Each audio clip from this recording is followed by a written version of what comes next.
Hello everyone and welcome to a brand new episode of Sports Insight with your host Alamdar Khan. And yes, as you know, we give you sports information from all across the globe. You guys can surely reach out to us on our social media handle, which is @ Indus News Sports. That basically works both for Twitter and for Instagram. But anyways, we'll go to the headlines first. And yes, from the world of PSL, Islamabad United versus Quetta Gladiators is being played today, while Qalandars cruise to win over Zalmi and Multan Sultan beat Karachi King.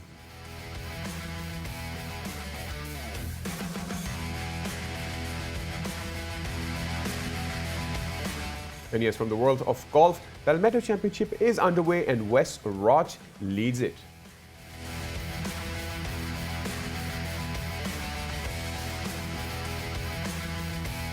And yes, from the world of French Open, Barbora Krejcikova to meet Anastasia Pavlyuchenkova in the finals.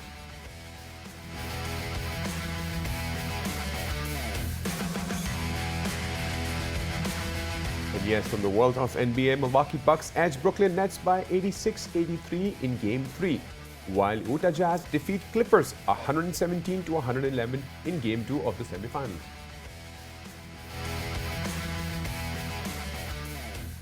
And yes, those were the headlines. And surely, talking about the upcoming matches in terms of the PSL world, yes, there has been some interesting intakes. And, we surely want to discuss more. Obviously, talking about Lahore Qalandars managed to beat Peshawar Zalmi and obviously Multan Sultan managing to beat Karachi Kings. Anyways, to discuss the in-depth analysis from the world of cricket, we have with us our former cricketer, Yasser Arafat. Yasser, welcome to the show.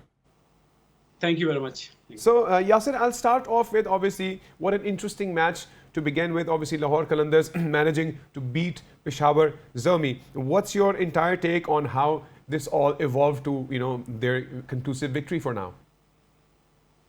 I think if you look at Lahore Qalandars team itself, I think they covered all the bases. Like if you look at their bowling, they have one of the best T20 bowlers in their team. Talking about Shaheen Shah Afridi, Haris Rauf, and then at the same time they got Fulkner. They signed Fulkner. He got the replacement of one of their players who's missing in the tournament. They signed him as a replacement. And then on the spin department, talking about Rashid Khan, I mean, he played 2 games back to back and he won man of the match in both the games. And all in all, I think they look a very formidable side. And looking at the points table, they lost only 1 game. So that shows that how good that team is. So that the game against Peshawar Zalmi yesterday, it showed that T20 any format in cricket, it's a team game, especially T20 cricket. It's a team game. You have to have 4 to 5 players to win a game or rather a tournament. So you see they struggle up front with the batting. The first 10 overs they were 4 down for not many runs, but they had a partnership in the middle order with Ben Dunk and Tim David.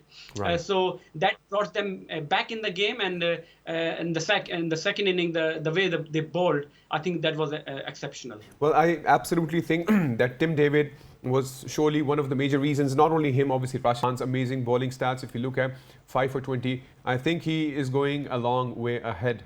Yeah.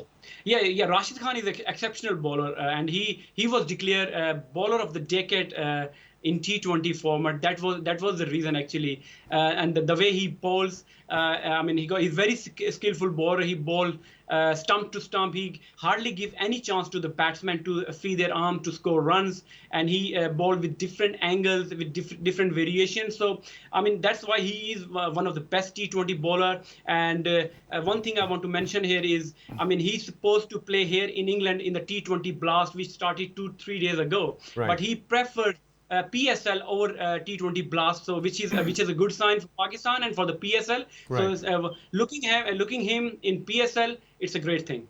Right. And talking about, obviously, if we talk about Peshawar Zalmi, till the end, we obviously were looking at Shoaib Malik's performance, and we were hoping that somehow or the other he manages to get that.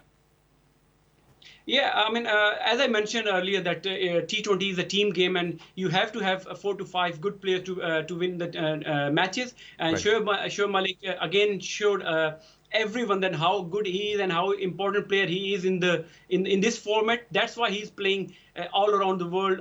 Any league, you name the leagues, and he will be. You can see him playing there, and the way he batted yesterday all the way and kept the Peshawar Zalmi intact, and that was the only hope for Peshawar Zalmi, but unfortunately, he couldn't take the team over the line. But again, Shoaib Malik is a very important player, Right. and hopefully he'll do the same in the upcoming matches. Right.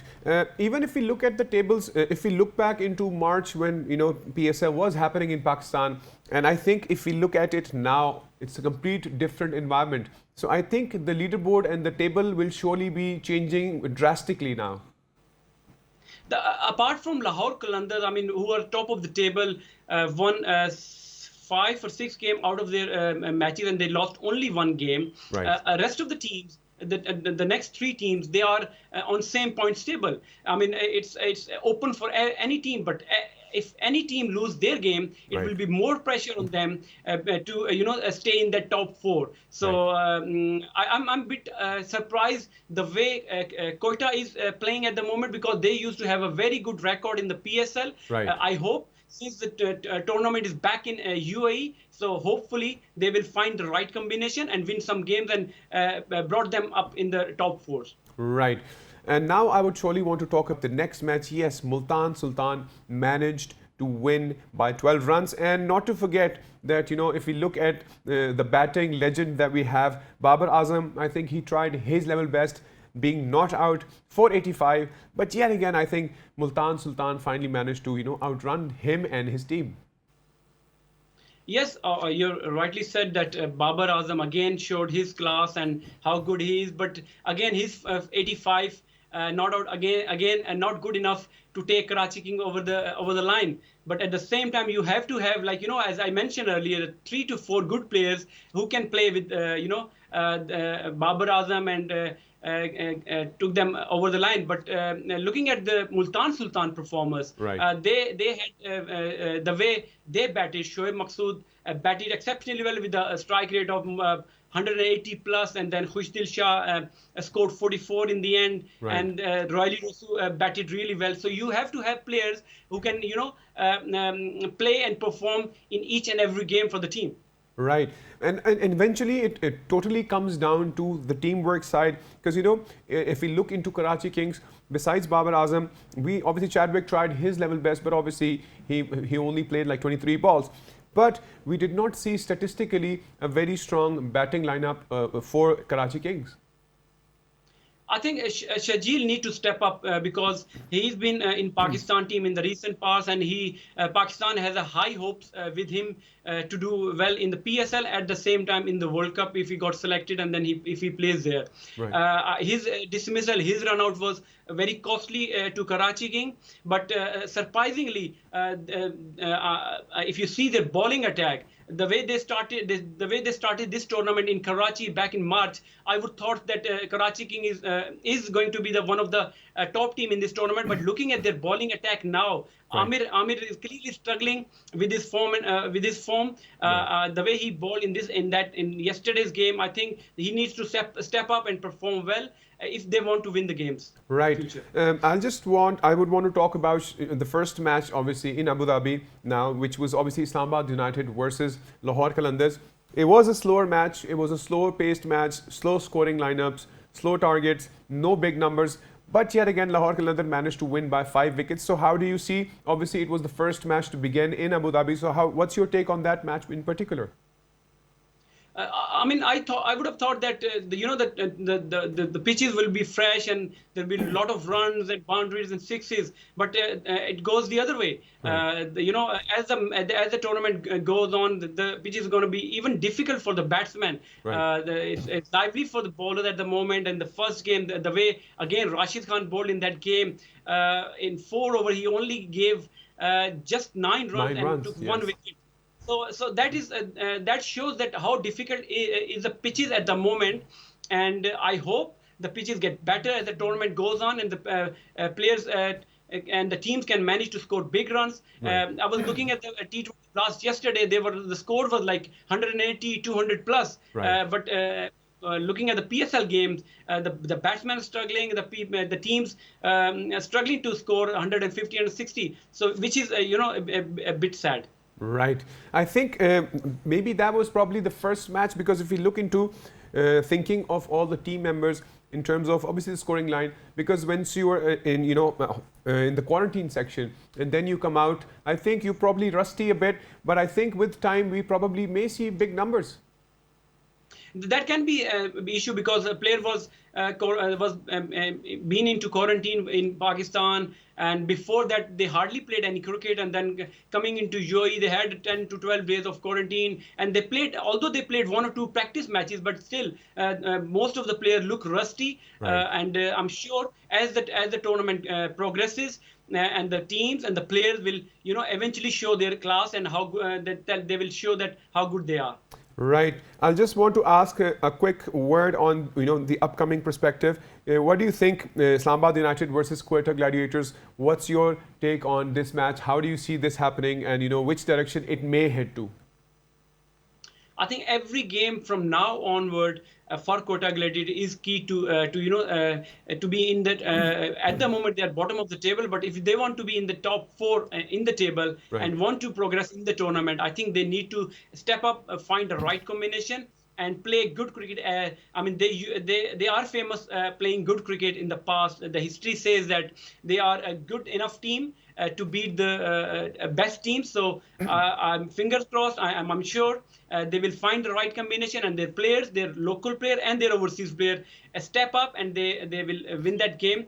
Although Islamabad played some good cricket back in March in the right, Karachi leg, but they lost the first game, so pressure will be both on the teams. So whoever finds the right combination for the game, they will win.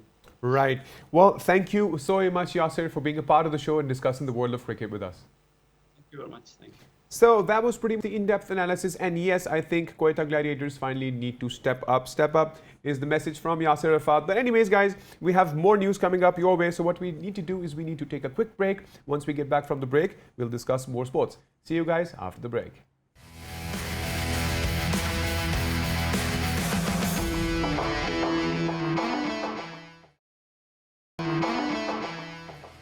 And yes, welcome back from the break. And yes, before the break, we were discussing the world of cricket. And yes, besides cricket, we definitely talk about the world of sports from all across the globe. So we get into the world of golf.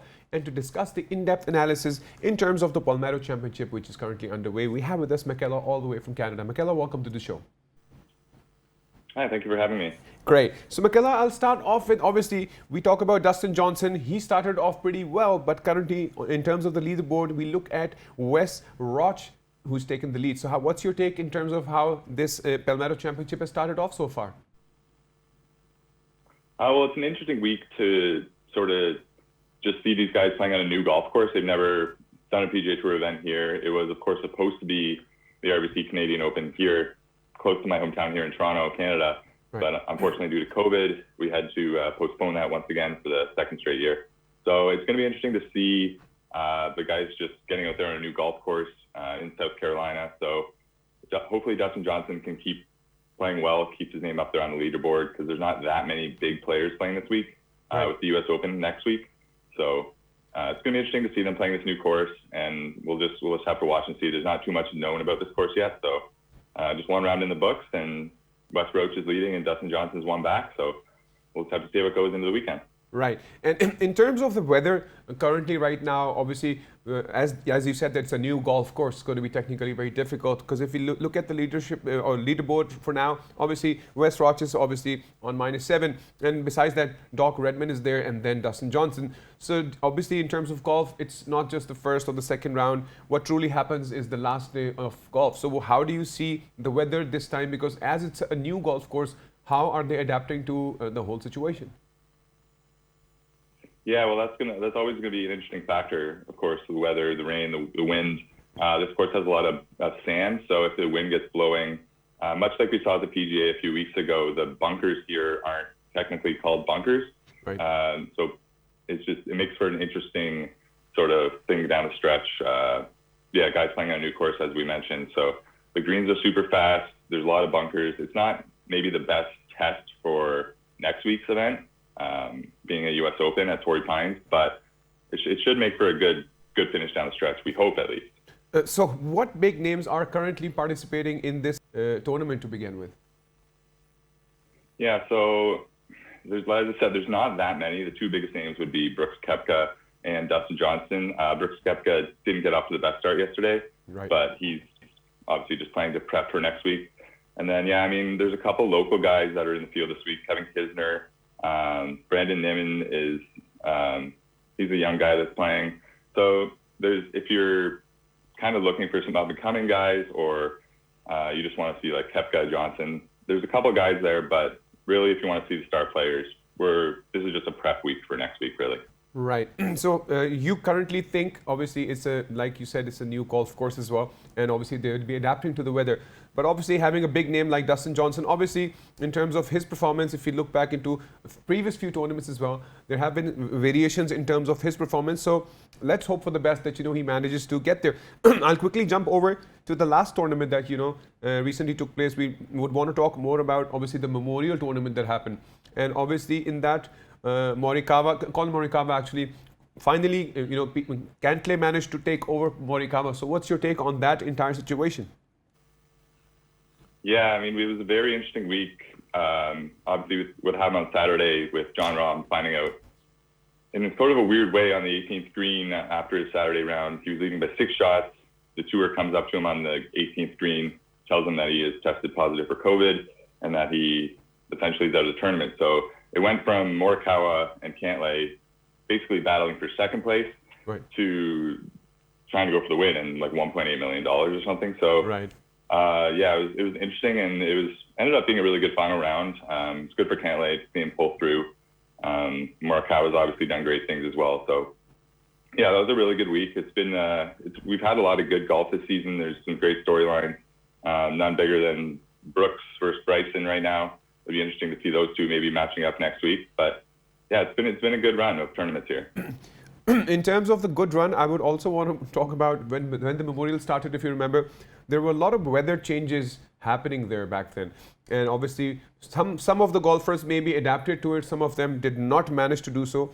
So how do you think the impact of the first day of the round one that actually happened because of the weather, because they could not complete the first round on day one, so they had to shift that round on day two? So do you think it was in the favor of the golfers back in the Memorial Tournament or not? It's tough to say. Whenever you have a weather delay of that sort, it does sort of give an advantage to the players that were able to start their first round early, finish, not have to come back early the next day, tee up later in the afternoon on the Friday. And so to them, it's sort of more of a normal week, whereas the guys that started late on the opening day, they don't get to finish their round. They have to come back early the next day, and it sort of can throw off their week. So in terms of the actual statistics, I don't know if there's too much of a case to be made, but in terms of the mental game and stuff like that, it messes with guys who have to stop and go back out there and change their sleep schedule, things of that nature. Right. So yeah, it's definitely always a factor. But definitely, if they leave the previous day without completing the round, obviously then the golfers will have to spend more time in the golf course, right? Right. Yeah, of course. I mean, like I said, they're getting home later, they're getting less sleep, they're back to the course earlier the next day, and then they're just turning around and going back to their next round again. So it'll definitely mess up pretty much their whole week. But that's why they make the big bucks. Right. One more thing I would like to talk more about, obviously, in terms of if we see 2021, obviously 2020 was very difficult for all sorts of sports, but slowly and gradually, things are shaping up.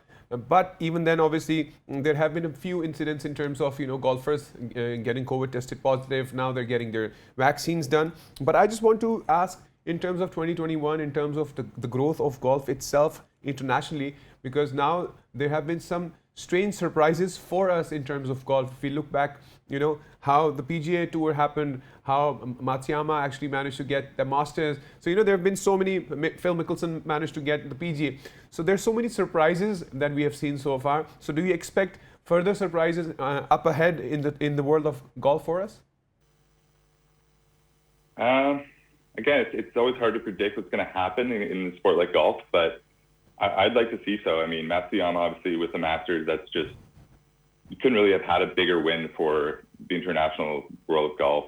Right. And then I mentioned it a bit earlier, the Bryson DeChambeau versus Brooks Koepka, they're back and forth, whatever they've got going on. That's just going to grow the game.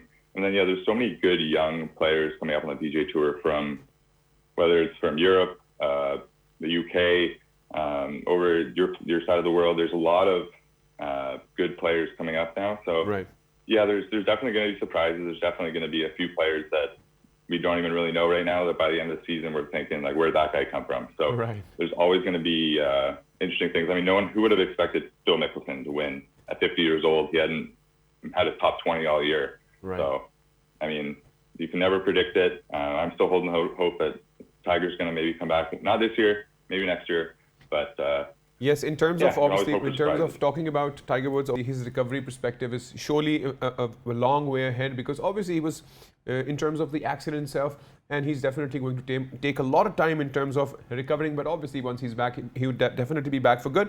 And one more quick word that I wanted to hear from you would be Phil Mickelson. Obviously, that was, I think, one of the recent surprises that we got. So what's your take on Phil Mickelson as a golfer itself? I mean, absolutely incredible. One of the most amazing things we've seen in the world of golf. First of all, I don't think I've ever seen so many thumbs up from a guy walking down fairways. He was just giving those out left and right. But I mean, just an incredible performance. He came out of nowhere.